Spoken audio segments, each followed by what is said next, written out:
des années où tout simplement vous n'avez pas vraiment le temps de ranger au quotidien votre maison ou votre appartement est un peu chargé. Mais par où commencer pour désencombrer son lieu de vie? On a fait appel à une pro du rangement ce midi pour vous aider. Bonjour Elodie Wery.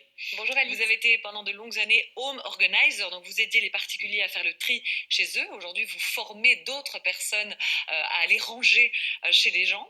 Elodie, par où on commence quand on Alors, veut désencombrer sa maison ou son appartement? Est-ce qu'il y a une zone de prédilection pour commencer? c'est une vaste question parce qu'il faut vraiment s'adapter aux besoins de chacun et puis au lieu de vie de chacun.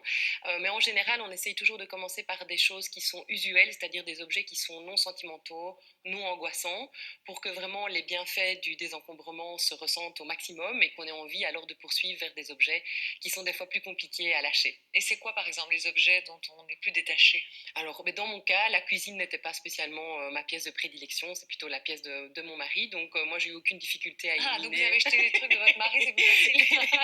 Ah, c'est pas tout à fait ça que je voulais dire, mais disons que ce sont des accessoires du quotidien qui peuvent être facilement triés. Quand on va vers des objets plus sentimentaux comme les vêtements des enfants quand ils étaient plus petits ou des souvenirs familiaux, là évidemment ça devient plus compliqué parce que se mêlent à l'envie de désencombrer toutes sortes de sentiments et de souvenirs et donc on essaye de mettre ce type d'objet à la fin du processus. Mais comment on s'y met?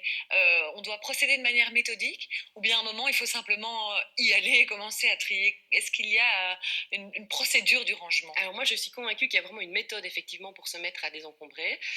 Sinon, on fait ce qu'on appelle une rangite aiguë, c'est-à-dire qu'on se met à ranger dans tous les sens sans obtenir de vrais résultats. Donc ça, c'est pas la technique que nous, en tant que home organizer, on essaye de promouvoir. L'idée, c'est vraiment de commencer par faire le tour de l'habitation pour poser ce qu'on appelle un diagnostic, un peu comme les médecins. On soigne des maisons en fait, et donc on essaye de faire vraiment le tour complet des espaces, de cibler justement par quelle pièce commencer, faire tout un processus. Moi, j'ai écrit une méthode avec vraiment 10 étapes progressives qui sont expliquées, mais il faut toujours tenir compte vraiment des besoins de chacun et voilà, de la situation personnelle de chacune des personnes qui fait appel. C'est un vrai problème de société aujourd'hui, l'encombrement? Alors c'est un problème à partir du moment où on en souffre. Quand on n'en souffre pas, ce n'est pas spécialement un problème. Je crois qu'il y a des gens qui aiment vraiment vivre dans l'encombrement et donc dans ces cas-là, on ne va pas évidemment aller les ennuyer. Mais quand ça pose des problèmes, par exemple des problèmes d'endormissement, des stress, des pertes de temps quotidiens, beaucoup aussi de conflits dans les Ça peut familles, aller jusque-là. ça peut aller jusque-là. Alors là, oui, ça devient un vrai problème et effectivement, on estime à 2 maisons sur 3 quand même, en général, qui sont plus encombrées. 2 maisons surtout encombrées. Ce n'est pas le tout de ranger. Est-ce qu'avant ça, il ne faut pas d'abord trier? Évidemment, ranger, en fait, ce n'est qu'une toute petite partie du métier. C'est la partie la plus agréable, en fait, c'est remettre les choses au bon endroit. Le travail vraiment du home organizer ou de la home organizer consiste à aller trier et donc essayer d'éliminer un maximum. Alors comment on trie? Qu'est-ce qu'on donne? Qu'est-ce qu'on jette? Voilà, comment on fait? Comment on fait le tri? Alors, on essaye de faire d'abord la part des choses entre ce qu'on souhaite vraiment garder, les choses auxquelles on tient et qu'on ne veut absolument pas éliminer, et puis toutes les choses qui peuvent sortir de la maison. Et dans les choses qui sont à sortir, on essaye de donner un maximum parce que ça va beaucoup plus vite, ça demande beaucoup moins d'efforts, et puis donner, ça fait du bien au moral.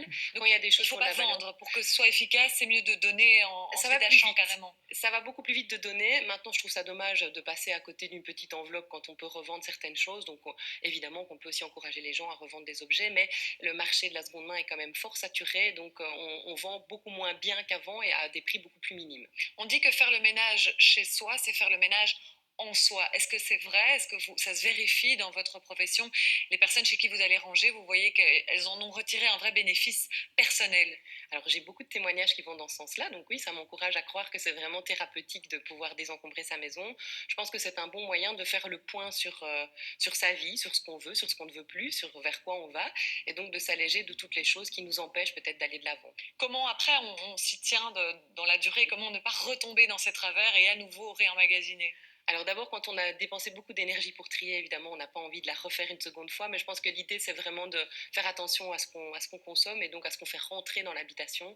Essayer d'être plus vigilant vraiment sur l'entrée des nouveaux objets. Et donc dans ce cas-là, on arrive évidemment à minimiser l'impact de l'encombrement sur le long terme. C'est pas difficile, d'autant plus difficile quand on a des enfants. Souvent, ce sont par eux que amène le bazar à la maison. On dit qu'il y a 3 grands encombrements vraiment dans l'habitation. Les enfants, donc qui amènent des jouets, des vêtements et puis toutes sortes d'accessoires, c'est certain.